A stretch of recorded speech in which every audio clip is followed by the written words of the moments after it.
Ito mga ka-idol, ang gina-repair natin ay no signal ito o channel 3 na wala pa rin si signal.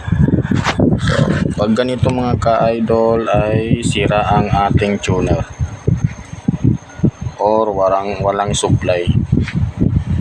Pag ganito,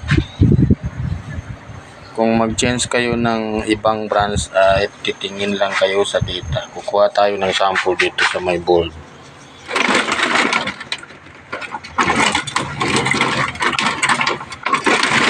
Ito siya.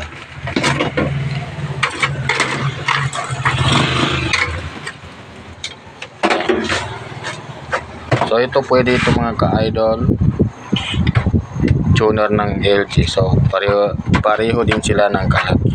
So dito lang kayo titingin sa mga supply dito, yung data niya, yung IF at saka yung B+ at saka mga data clock, AGC.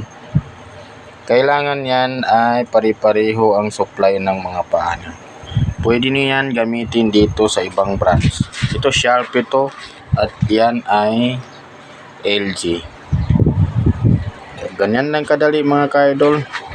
Pag ganito ang issue sa TV ay hindi masyado problema. Thank you for watching.